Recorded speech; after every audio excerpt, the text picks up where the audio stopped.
When you're feeling blocked, loosening up your thinking is the way to go. It's what's going to help you get unstuck. So I do this sometimes with association play.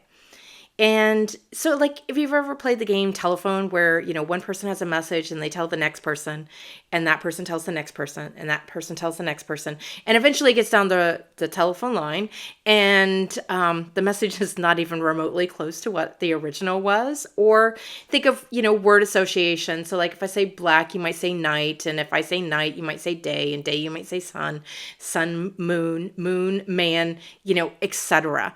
on there. And it's based off of kind of like that. This is something that creatives love to do. Bounce ideas off of each other. And it always kind of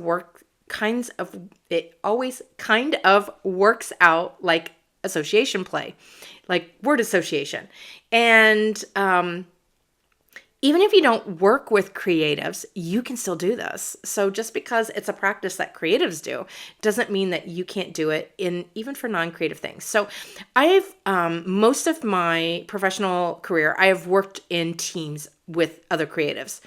But there's been times where I was the only creative on the team. So I've done that quite a bit too.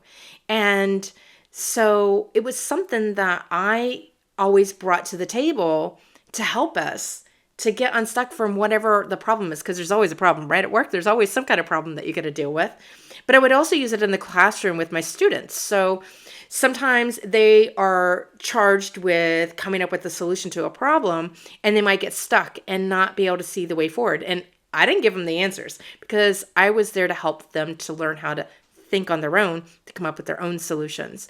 And so I would help them with these techniques. And association play is one of those that we would use. Sometimes it's for something really simple like naming a color. So in fashion design, when you name colors for your collections, you can't just say green, like my sweater is green. You want to come up with a color that means a name that means green, but also relates to the theme. So like if your theme was Bridgerton, you might say emerald or emerald green, because they talk about emeralds in the show.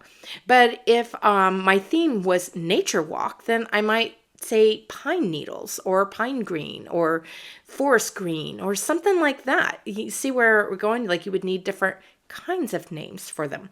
And so sometimes people get all up in their head and they get stuck and they can't figure out what the perfect name is.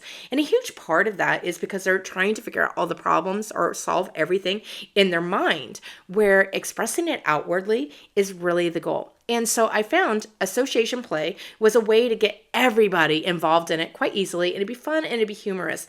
Because if we were no longer brainstorming a name for the color green, if we're going to play a game, we're going to have some word association, and somebody starts it and you keep building on it, then that's when the fun really starts to happen. Because when you are just trying to come up with the name, what ends up happening is you find, oh, there's option 1. Okay. Then somebody might say, well, here's option 2 and option 3. And in the end, all of these options are going to be relatively similar. Versus if you did the word association, you're going to end up getting funky things that end up happening that may not be expected. And you're going to go down different paths as you go through this, and it's going to give you some pleasant or unexpected possibilities that you didn't even think were possible. And I find that whether you're trying to come up with a name for a color for your fashion collection, or you're trying to solve that problem at work, or you're devising a new course, or you want to get new clients and you're looking for a new way to put yourself out there to get new clients, shoot, even time when I think about writing my LinkedIn posts, I do these kinds of things where I might have one idea, but let me do a little bit of association play. Sometimes I just jot a few things out. Sometimes I just type a few things out and I see where it leads me.